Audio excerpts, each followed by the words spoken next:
Unit অবধি আমাদের হয়েছিল, মানে তরাই, মালদা, দক্ষিণ দিনাজপুরের কৃষি 6 ইউনিট অবধি হয়েছিল।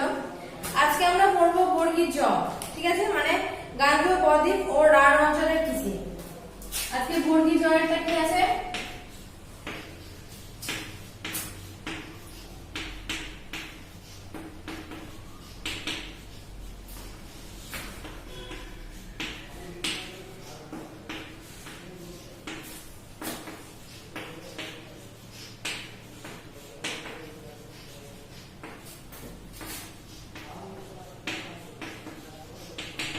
তো গাঙ্গেয় বদ্বীপ রাঢ় অঞ্চলের কৃষি।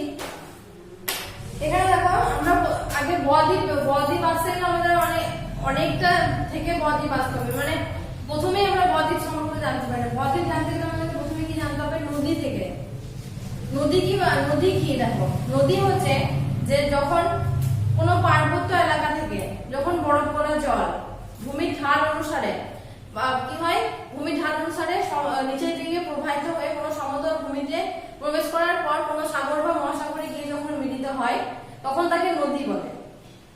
তো যেখান থেকে নদীর উৎপত্তি হচ্ছে সেটা হচ্ছে নদীর উৎস, আর যেখানে গিয়ে মিলিত হচ্ছে সেটা হচ্ছে নদীর মোহনা, ঠিক আছে। তাহলে উৎস কি বললাম? নদী কি যে পর্বতে, মানে বরফ গলা জল থেকে কি পার্বত্য এলাকায় কি বরফ গলা জল যখন পাহাড়ের ঢাল অনুসারে যখন সমভূমির উপর দিয়ে প্রবাহিত হয়ে কোনো সাগর বা মহাসাগরে গিয়ে মিলিত হয় তখন তাকে নদী বলে। তো নদী কি, যেখান থেকে নদীর উৎপত্তি হচ্ছে সেটা নদীর উৎস, আর যেখানে নদী গিয়ে মিলিত হচ্ছে সেটা হচ্ছে নদীর মোহনা। তারপর নদী, তার মধ্যে আছে কি নদীর মূল নদী এবং শাখা নদী। মূল নদী, শাখা নদী এবং উপনদী কি? শাখা নদী হচ্ছে কি, শাখা মানে তোমরা সবাই জানো শাখা মানে কি? শাখা মানে হচ্ছে শাখা পোশাখা আমরা বলি তো, গাছের একটা বড় গাছের কি অনেক ডালপালা চারিদিকে বের হয়, সেটা হচ্ছে শাখা পোশাখা। তো সেরকম মূল নদী থেকে যখন ছোট ছোট নদী বের হয়, যখন মূল নদী থেকে যখন অনেক ছোট ছোট নদী কেটে বেরিয়ে যায় তখন সেটাকে শাখা নদী বলে। আর উপনদী কি? উপনদী হচ্ছে অন্য কোনো নদী যখন মূল নদীর সাথে বা কোনো বড় ছোট কোনো নদী যখন বড় নদীর সাথে এসে মিলিত হচ্ছে তখন সেটাকে উপনদী বলে, ঠিক আছে। এই কি হয়, তাহলে কি আমরা পেলাম? উৎস, মোহনা, উপনদী, শাখা নদী পেলাম। এবার আমরা দেখবো কি যে বদ্বীপ কি করে তৈরি হয়, বদ্বীপ কি করে গঠিত হয়। না নদী আমরা জানলাম, মোহনা জানলাম, যে নদী কি হয় না কোনো সাগর বা মহাসাগরে গিয়ে মিলিত হয় শেষে। যখন সাগর বা মহাসাগর মিলিত হয় সেখানে কি হয়, নদীর পলি বালি জমে যে চরের সৃষ্টি করে, ঠিক আছে, সেখানে চরের সৃষ্টি করে, যার ফলে সেই চরটা দেখতে অনেকটা বাংলার বয়ের মতো হয়, ঠিক আছে। মাত্রাহীন ব যদি হয়, মাত্রা না দিয়ে যদি আমরা ব লিখি যেমন দেখতে হয় সেরকম বয়ের মতো দেখতে হয়, সেটাকে বলা হয় বদ্বীপ, ঠিক আছে। তো আমাদের দেখো বদ্বীপ কি, আমাদের পৃথিবীর সব থেকে বড় বদ্বীপ কিন্তু সুন্দরবন, কারণ যেটা আমাদের কি গঙ্গা ভাগীরথী নদীর মোহনায় গড়ে উঠেছে। বদ্বীপ, সুন্দরবনের বদ্বীপ সবাই শুনেছো তোমরা, রয়্যাল বেঙ্গল টাইগার, সুন্দরী গাছের জন্য বিখ্যাত আমাদের সুন্দরবন, সেটা হচ্ছে আমাদের পৃথিবীর বৃহত্তম বদ্বীপ। এটা কি দেখো, পশ্চিমবঙ্গের মাঝ বরাবর দিয়ে গঙ্গা নদী কি হয়েছে, পশ্চিমবঙ্গের মাঝ বরাবর গঙ্গা নদী প্রবাহিত হওয়ার ফলে পূর্ব দিকটা, পশ্চিমবঙ্গের পূর্ব দিকের একাংশ, মানে পূর্ব দিকে কি কি গেছে, বর্ধমান, মানে বর্ধমানের কিছুটা অংশ, তারপর হচ্ছে হাওড়া, হুগলি, আর বীরভূমের একাংশ, পূর্ব মেদিনীপুরের একাংশ, নদিয়া, মুর্শিদাবাদ জেলাকে উর্বর করেছে, যার ফলে সেখানে কি হয়েছে, উর্বর করার ফলে এখানে তোমার কৃষিকাজে উন্নতি ঘটেছে, যেমন প্রচুর ফসলের চাষ হয়, সবজির চাষ হচ্ছে, ফলের চাষ হয়েছে, বা ধান চাষ হচ্ছে, ঠিক আছে। এখানে কি কি, এখানে নদী রয়েছে জলঢাকা, রায়ঢাকা, দামোদর, রূপনারায়ণ, বরাকর, এগুলো হচ্ছে এই গঙ্গা নদীর প্রধান হচ্ছে উপনদী। উপনদী মানে কি বললাম, যখন মূল নদীর সঙ্গে অন্য নদী এসে মিলিত হচ্ছে, ঠিক আছে। শাখা মানে যখন মূল নদী থেকে বেরিয়ে আসে, গাছের শাখা পোশাক আমরা কখন বলি, যখন গাছের একটা বড় গাছ থেকে যখন ডালপালা বেরোয় সেটাকে আমরা শাখা পোশাক বলি। একটা গাছের মানে একটা গাছ বড় গাছ আর অন্য গাছের ডালপালা মিশে আমরা শাখা পোশাক বলি না, সেই গাছ থেকে যে ছোট ছোট ডাল বেরোয় সেটাকে আমরা শাখা পোশাক বলি। ঠিক সেরকমই বড় নদী থেকে ছোট ছোট নদী বের হয় সেটাকে বলা হয় শাখা নদী। তাহলে মূল নদীর সঙ্গে যখন অন্য কোনো নদী এসে মিলিত হচ্ছে সেটা হচ্ছে উপনদী। সেরকম এখানেও গঙ্গার উপনদী হচ্ছে অজয়, দামোদর, রূপনারায়ণ, কংসাবতী, এগুলো, ঠিক আছে। এবার কি বলছে, গঙ্গা ভাগীরথী পলিগঠিত দুপারে উর্বর সমৃদ্ধ প্রচুর ফসল ফলে। এখানে প্রচুর উর্বর পলিমাটিতে জানো ধান চাষ ভালো হয়, নানা রকম ফলের চাষ ভালো হয়, ঠিক আছে। তো প্রচুর ফসল ফলে এখানে আখ, গম, পাট, সরষে, তিল প্রচুর হয়, আলু আর এখানে শীতের প্রধান ফসল কি? শীতের প্রধান ফসল হচ্ছে আলু। তাছাড়া সাথী ফসল মানে আলুর সঙ্গে সঙ্গে সর্ষে চাষ করা হয়, ঠিক আছে। তারপরে মাঝে মাঝে কপি, কুমড়ো এই সবজি চাষ করা হয়। আর এখানে আমন ছাড়াও প্রচুর পরিমাণে বোরো ধানের চাষ হয়। আগে আমরা দেখলাম বোরো ধান কখন চাষ হয়? শীতের শেষে, শীতকালে যখন আমরা শীতের শেষে আউশ আমন ধান কাটার পর যখন সেই সর্ষে বা আলু জমিতে যখন যে ধানের আমরা চাষ করি, সেই আলু বা সর্ষে তোলার পরে ওই জমিতেই আমরা যখন যে ধানের চাষ করি সেটা হচ্ছে বোরো ধান, মানে শীতের শেষে আমরা যে ধানের চাষ করি সেটা হচ্ছে বোরো ধান। এবার বলছে এই অঞ্চলে আমরা জানি যে আমাদের কি বলে বর্ধমান বাঁকুড়ার মাঝখানে আছে দামোদর নদী, সবাই জানো নিশ্চয়ই, ডিভিসি আমরা বলি। তো দামোদর নদীকে আমরা বাংলার দুঃখ বলি, কেন বলতো? কারণ অল্প জল হলে দামোদর নদীর নাব্যতাটা মানে গভীরতাটা অনেক কম, অনেক গভীরতা যেহেতু কম দামোদর নদী, তাই অল্প জল হলে কিন্তু উপচে পড়ে, যার ফলে বন্যার সৃষ্টি হয়। সেজন্য কি হয়েছে, দামোদর নদী যেহেতু বাংলা দুঃখ বলে, মানে যেহেতু অল্প জলে নাব্যতা কম বা তার গভীরতা কম থাকার জন্য যখন অল্প জলে উপচে পড়ে, তার জন্য কি হয়েছে, যেহেতু আশেপাশে মানে আশেপাশের কি হয় যে আশেপাশের পরিবেশ ক্ষতিগ্রস্ত হয়, বন্যার ফলে কি হয়, ঘরবাড়ি নষ্ট হয়, অনেক মানুষের প্রাণহানি ঘটে। সেই জন্য কি হয়েছে, দামোদর ভ্যালি কর্পোরেশন বা ডিভিসি প্রকল্প গড়ে তোলা হয়েছে বন্যা নিয়ন্ত্রণ করার জন্য, যার ফলে প্রচুর জলাধার তৈরি করা হয়েছে, যাতে বর্ষার জলটা ধরে রেখে ভবিষ্যতে যখন জলের দরকার লাগবে কৃষিকাজের জন্য, তখন সেই জলটা আমরা তারা যেন ব্যবহার করতে পারি। কিন্তু জলাধারের পরিমাণ বর্তমানে এতটাই কম যে প্রয়োজনের যে কৃষিকাজের জন্য প্রয়োজনীয় যে জলটা সেটা কিন্তু পাওয়া যায় না, যার ফলে কি হয়, বর্ষার জলটা কিছুটা ছেড়ে দিতে হয় ধরে রাখার ফলে, তার জন্য কি হয়, বন্যার সৃষ্টি হয়। ঠিক আছে, তাহলে এই ইউনিটে আমরা কি কি পেলাম? এই ইউনিটে আমরা পেলাম যে নদীর উৎস মোহনা, বদ্বীপ কি করে, উপনদী শাখা নদী কিভাবে, আর গঙ্গা নদীর পূর্ব তীরে বেশিরভাগ মানে মালদা মুর্শিদাবাদ এই নদিয়া জেলার কি হয়েছে, কি জন্য বিখ্যাত বলতো? মালদা মুর্শিদাবাদ আমের জন্য বিখ্যাত। এখানে প্রচুর পরিমাণে আম, কলা বাগান, আমের বাগান, কলা বাগান, নদিয়া, মুর্শিদাবাদ এগুলোতে তো আমের চাষ প্রচুর হয়ে থাকে, আমের বাগান, কলা বাগান চাষ হয়। কিন্তু দক্ষিণ দিনাজপুর বা তোমার আশেপাশে জায়গাগুলোতে কি হয়েছে, অল্প অল্প অল্প ফলের চাষ হয়। তো এই ইউনিট থেকে তোমরা পড়বে এক একটা, দুই একটা,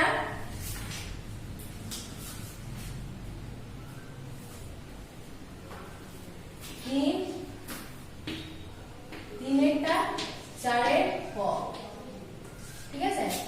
বাকি যেগুলো বললাম না সেগুলো বাদ থাকবে। এবার আমরা পড়বো কি ঝ ইউনিটে। ঝ ইউনিটে কি আছে? পানের চাষ ও ফুলের চাষ।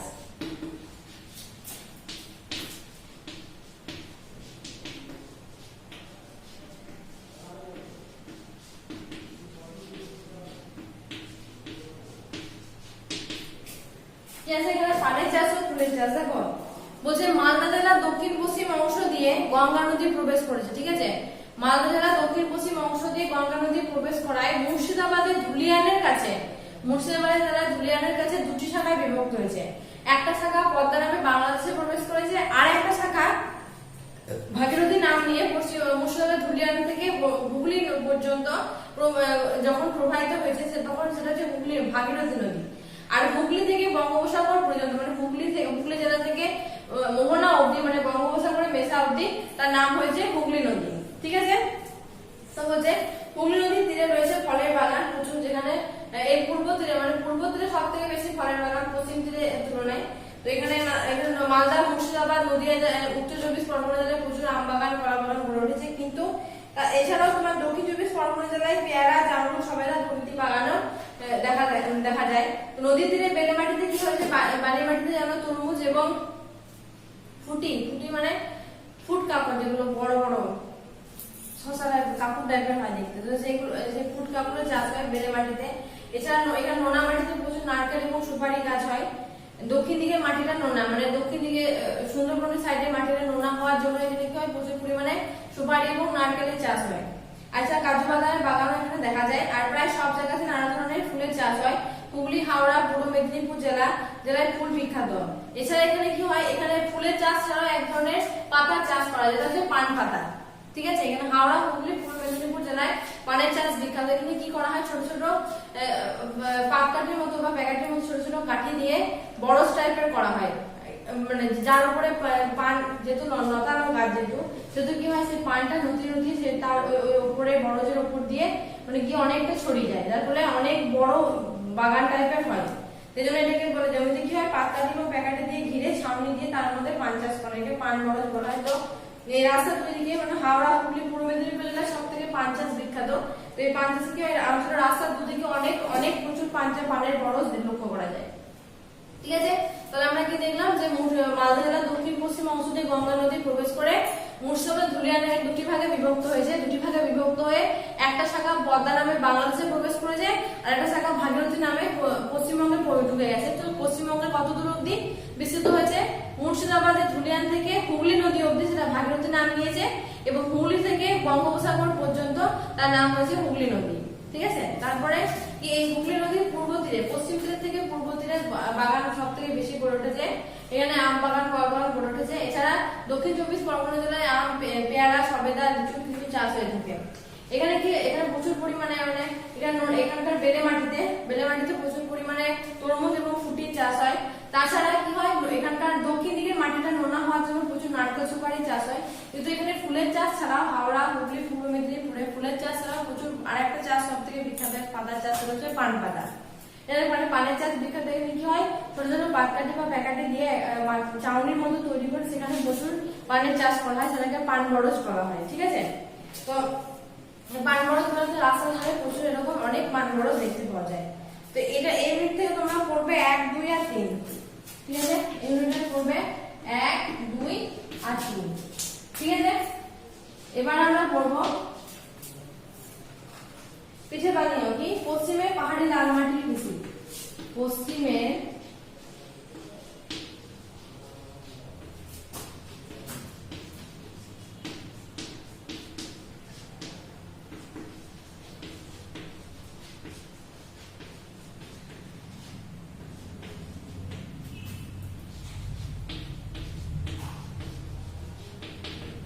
কি দেখো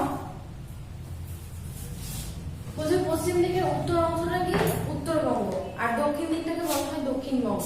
ঠিক আছে, পশ্চিম দিকের উত্তর দিকটাকে আমরা বলি উত্তরবঙ্গ আর দক্ষিণ দিকটাকে আমরা বলি দক্ষিণবঙ্গ। কিন্তু এই দক্ষিণবঙ্গের পশ্চিম দিকে রয়েছে কি ছোট ছোট উঁচু টিলার মতো যে মানে ঢেউ খেলানো অসমতল উঁচু টিলার মতো যে ভূমিভাগ দেখা যায় সেটাকে বলা হয় মালভূমি। ঠিক আছে, তো এটা যে ছোটনাগপুর মালভূমির কিছুটা অংশ, এর মধ্যে পড়ছে পুরুলিয়া, বাঁকুড়া, বীরভূম, বর্ধমানের এক অংশ, পশ্চিম মেদিনীপুরের এক অংশ। এখানে বৃষ্টিপাতের পরিমাণ কম।